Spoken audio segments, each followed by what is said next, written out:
If you're looking for an honest-to-goodness proper punk experience in the modern day, you need not look any further than Australia's own The Chats. A bit piss-takey, a bit serious and topical, The Chats deliver social commentary from a working-class perspective in a straight-down-the-line punk manner. With clear influences from the likes of the Ramones, Wire and Buzzcocks, and Aussie pub rock units like the Cosmic Psychos and Dune Rats, The Chats' tongue-in-cheek, down-to-earth, human take on what they call shed rock is a winning combination. Described as the Beatles if they had mullets and drank VB by Triple J, the story of The Chats to date of writing is an interesting one. With lineup changes, notoriety among celebrities and a viral sensation under their belts, here's a brief history of The Chats so far. In December 2016, the boys formed the band at the ripe age of 17. Matt Boggis on the drums, Eamon Sandwith on bass, Josh Price and Tremaine McCarthy on guitars. Tremaine left just before the band hit the big time, and the most information I could find is on a Reddit thread which said he had a bit of trouble with his other half. The group started their career with songs about the world around them. Topics like small town boredom, going to work late and hungover, drinking tons of beer, working class punk with a heavy Aussie varnish. They debuted their first song, Mum Stole My Darts, in music class at their Catholic high school, which I'm sure went down a treat. In 2016, they released their first self-titled EP, which featured the song, along with early tunes like Yeah Nah and VB Anthem. Lots of beer worship, tackling of social issues and a scrappy production. It's a solid start for the band, but the best is yet to come. The boys have been rocking the Bogan style since the start, donning mullets, tiny shorts with wraparound shades and beer logos on their t-shirts, and combined with their love of the pub, smoking weed and drinking beer, they wear their Aussie background on their sleeve. Back in the day, they'd play parties in hometown Coolum Beach to booing crowds as the pissed up partygoers were more interested in electronic party tunes. We started the band to get free piss and play parties. Nobody fucking liked us. We always got booed. They labelled themselves Shed Rock, as rather than practising in a garage they didn't have, they'd rehearse in a shed. Plus, this gave them a pass to avoid the snobbery around the punk label. We noticed pretty early on the whole connotations around punk rock. There were a lot of rules, a lot of elitism and gatekeeping, and a bunch of shit we just didn't really want to be a part of. So we thought Shed Rock is more of a new thing. There's no rules or anything yet. One sweaty festive evening in December 16, Eamon was walking home from the bakery with a pie when the hook for a legendary modern punk number got planted in his mind. 1, 2, 3, 4. Smoko was the Chats' first real ticket to virality. The Bogan anthem and budget piss-takey video that launched their career cost less than $4 to make and took 15 minutes to write in total.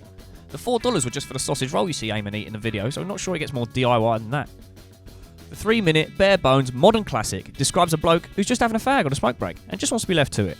Such a simple, relatable, mundane moment that was turned into this working-class chant seems to really strike a chord with listeners, not just in the land down under, but across the world.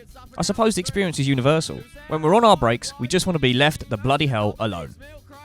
The video, described by Wired as a weirdo internet smash, looks cobbled together by some teenagers having a laugh, because that's exactly what it is. Sat on milk crates at a local building site, Eamon's house posing as a Centrelink office, a borrowed surf lifesaver top off a mate, and a sausage roll. On the one hand, it's a silly song and a silly music video, but on the other, it's a comment on working class life. It's having a break after a hard day in the December Queensland sun. It's about the struggle of being paid late and having a fight just to get your money on time. About just wanting a moment of peace amongst it all and getting interrupted during that breather in the day. But also, look at his sunglasses. Perhaps the combination of tongue-in-cheek self-awareness helps the message come across a little bit more digestible. Or more likely, the lads didn't think about the song's message and just wrote the lyrics from their own experience. Eamon puts it best himself. We don't make songs for people to look at in an emotional or intellectual way. We just make songs for people to jump around and have fun to. Either way, there is an undertone of sticking it to the man in there, and it does nothing but work in favour of the song's legacy. Vice labelled the song the essence of sausage rolls, unwashed clothes, dirty fingernails and stained beer mats all rolled into one banging tune. Pitchfork called it an anti-social anthem. Keep It Fast said it was absolutely excellent. The song is fast approaching modern classic status. It's an online success story of some DIY normal lads hitting the big time. In a world where even some of the alternative music has a certain sheen and disingenuity to it, Smoko cut through the tripe with its raw, down-to-earth simplicity. The song released on their second EP, Get This In Ya, alongside Chats classics like Bus Money and Temperature. They follow a similar structure and theme, and along with the self-titled EP, they act as a bit of a blueprint and foundation upon which the band grew from. Fast, grotty, coloured outside the lines punk, fueled by VB and an anger at the world around them. So leave me alone, I'm on Smoko! So leave me alone, I'm on Smoko! So leave me alone! Using Smoko as a launchpad, the Chats began to flesh out their career. Touring across Australia, Europe and America, the lads even managed to blag themselves a supporting spot on the Queens of the Stone Age tour in 2018, after Josh Homme was showed the Smoko video by none other than Dave Grohl. Yeah, Dave Grohl's actually told me to don't fuck it up before I went on, which is really funny. Really good dude. Yeah. Around this time, the band released single Do What I Want in July 2018, announcing its inclusion on the upcoming debut album. The following year, the band signed a global record deal with Universal Australia and set up their own record label, Bargain Bin Records. You son of a bitch. So with major label backing, support from celebrities and global tours all before the release of their first album. That's pretty good going from a daft homemade music video, if I say so. So after a successful string of tours across the planet, the band released their debut album, High Risk Behaviour. We know you're used to the heat up here. We just don't put up with it. The album is an extension of what came before, but with a more polished, tighter sound. That Universal money did wonders for the production quality, and the band being tighter than ever after all this touring, the album is 28 minutes of pure Chats fuckery. Again, in a now well-established Chats tradition, the album is full of lyrics about drinking beer, loving beer, waking up hungover and ready to drink more beer. You can't call the band disingenuous, they just write about the stuff they know and what real people can relate to. People say, oh, you guys are just a joke, and well, we're not really. We like playing music, we enjoy it, but we like to make it fun for everyone. We want to talk about funny things that everyone can relate to. This next song's about getting an STD. Songs Heatstroke and Open a Stinker about the harshness of living in the Queensland heat. Drunk and Disorderly follows suit in the band's alcohol-fueled escapades. And tracks The Clap, Identity Theft and Dine and Dash are pretty self-explanatory.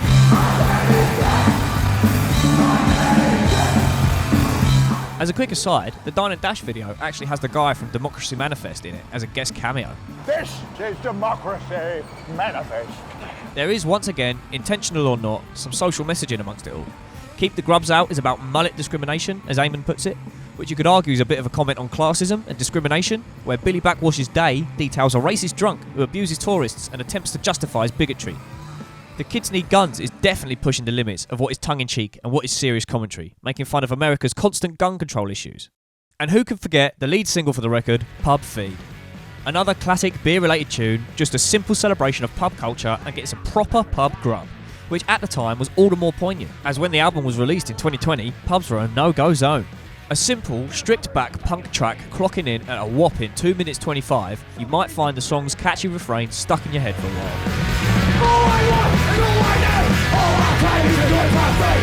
All I want and all I need, all I crave is a good pub feed. Pub Feed birthed another classic Chats video, complete with 3-seater tandem bikes, the lads having a go on the fruities in the boozer, and obviously getting some food. Like Smoko, it's rooted in reality but hammed up a bit, this time with what appears to be an actual budget and equipment, making a more put-together video, for lack of a better term. Kerrang gave High Risk Behaviour a 4 out of 5, the NME did the same, and what do you know, so did The Guardian. Compared to previous efforts, which were a bit more primitive, High Risk Behaviour came across as more developed and a tighter project. All the eyes on them made them buck their ideas up. This isn't just a laugh anymore, it's an international touring band, selling tickets to shows across the planet. I don't know, it's totally different when you start having people with eyes on you and stuff. You kind of have to start taking things a little bit seriously. You can't really just treat it like a joke, you know, when there's people who like you that much. But just as the band found their footing, something unexpected happens. Guitarist and founding member Pricey leaves the Chats sometime in 2020. Fans were alarmed by him missing in the band's new single, AC/DC CD, in November 2020. Who the f*** is that guy? And a few weeks after that release, the announcement was made officially. I remember at the time thinking this would be the end of the Chats. Surely there's no coming back from a core member of the group upping and leaving to start a solo project. But you could say this worked in the band's benefit. Pricey was replaced by guitarist for the Unknowns, Josh Hardy, and by their own admission, their sound has improved. In a 2022 Guitar World interview, Josh says, "I just had to prove myself to all the real diehard fans. Everyone's been saying that we're sounding better than ever right now, so I'm fucking stoked with that." 2021 saw the Chats' input to the Metallica Blacklist charity collaboration, and that was about it for the year. 2022 was Josh's real moment to prove himself, with the release of single Struck by Lightning being the first new music the band had dropped since Pricey's departure.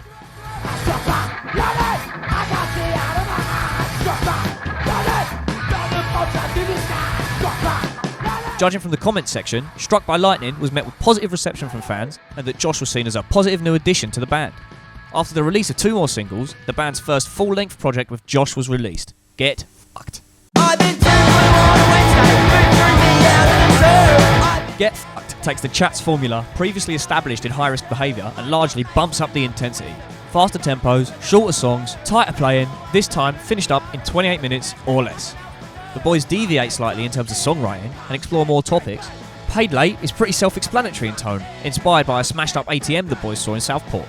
Out on the Street is vented frustrations at watching someone close to them throw their life away and end up on the streets. But of course, I've Been Drunk in Every Pub in Brisbane is the classic Chat's Having a Beer Up anthem of the record. Describing the sophomore effort, Eamon says in an NME interview, the base ingredients are still there. Let's just say we're throwing in a bit of parsley and adding some more flavour. One standout that has seen some spotlight from this record is the price of smokes. The price of smokes are going up again! The song's been kicking about since the days of Get This In Ya, and come about after Eamon worked in the tills in a supermarket and got constant complaints about the rising cost of cigarettes. The NME's review says it's furious, relatable and cathartic. It's unfortunately the perfect anthem for 2022. Which I think extrapolates to 2023 just as well. It's another one of these chat songs that straddles the line between just a song based on experiences the boys have had and a social comment in disguise, and it performs this balancing act perfectly. Price factory going up again! Price factory going up again! I could already there with your 4 month rent! Price factory going up again! Pitchfork gave the project a 7.7, Kerrang a 4 out of 5, NME also a 4 out of 5, and Anthony Fantano even reviewed the project, giving it a decent to strong 7. A decent to strong 7 on this one. This time, there was a little bit of pushback to the project. The Guardian spins their mostly positive review with this idea that there's a bit of working class cosplay at work, which I find difficult to believe when you look at where these guys came from. But all around, the album was received well. Nobody is under the impression that the Chats are going to write the next Bo Rap, but their frantic, fast punk is tight, angry, but doesn't take itself too seriously at the same time, and is a breath of fresh air amongst the output of the band's contemporaries. Get Fucked is a symbol of what I hope is the band's promising future. With every project, the band has got tighter, the songwriting has got better, and the classic punk vibes are clearly resonating as their now global audience grows. The Chats are an interesting case study in the power of virality and seizing the opportunity that presents itself with authenticity. They weren't chasing trends TikTok style for clicks and a flash in the pan of 15 minutes of fame. They made music true to themselves and continue to do so and have carved out a career in the process. These boys are so much more than their viral sensation, and the future looks promising too. In an interview with Phoenix New Times in October 23, Eamon says, "We've made a commitment to really knuckle down next year and record another record. Whether or not it will come out in the next year is up to the rock gods, I suppose." The future looks promising for these mullet-donning, VB drinking cunts, and I'm excited to see what's next.